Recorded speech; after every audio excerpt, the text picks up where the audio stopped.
எனக்கு கழுத்துல வலி இருக்கு. ஆனா நான் சமாளிச்சுட்டு இருக்கிறேன்னு சொல்றீங்களா? உங்களுக்கான வீடியோ தான் இது.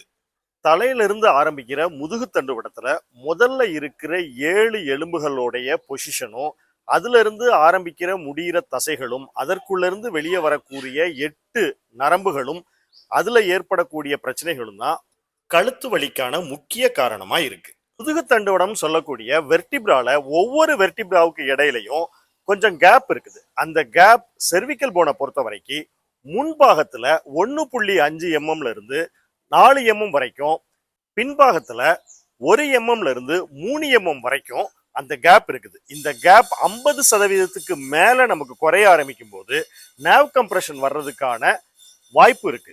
அந்த நேவ் கம்ப்ரெஷன் அப்படிங்கிறது நம்ம கழுத்துல இருக்கிற வலி தோள்பட்டை வழியா கை வரைக்கும் அந்த வலி பரவும். இதை நம்ம ரேடியேட்டிங் பெயின் சொல்றோம். இந்த ஸ்டேஜ் வரைக்கும் நம்ம வர விடாம எப்ப எனக்கு கழுத்து வலி ஆரம்பிக்குதோ, எந்த பொசிஷன் எனக்கு கழுத்து வலியை அதிகமாக்குதோ அந்த நேரத்திலேயே நம்ம கழுத்தை சுத்தி இருக்கக்கூடிய தசைகளை வலுப்படுத்திட்டோம் அப்படின்னா கட்டாயமா இந்த கழுத்து வலியில இருந்து நம்ம வெளியே வந்துடலாம். ஒருவேளை நான் அந்த வலியை தாங்கிக்கிறேன், இல்ல நான் பக்கத்துல கிடைக்கிற ஏதோ மருந்து மாத்திரைகளை வாங்கி சாப்பிட்டுக்கிறேன் அப்படின்னு சொல்லி இந்த வலியை நீங்க தள்ளி போட்டுட்டே இருந்தீங்கன்னா கட்டாயமா இது ஒரு ஆபத்தான இடத்துக்கு நம்மளை கொண்டு போய் விடும்.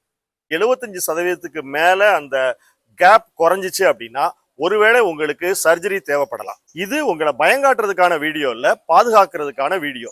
ஆரம்ப காலத்திலேயே உங்களுக்கு வலி இருக்குதுன்னா உங்க பக்கத்துல இருக்கிற பிசியோதெரபிஸ்ட கான்டாக்ட் பண்ணி அதற்கான பயிற்சிகளை எடுத்துக்கோங்க. கழுத்து வலிக்கு தசை, எலும்பு, நரம்பு இதை தாண்டி வேற ஏதாவது பொது மருத்துவ காரணங்கள் இருக்கான்னு உங்க பொது மருத்துவரையும் கலந்து ஆலோசனை பண்ணிக்கோங்க. தேங்க்யூ.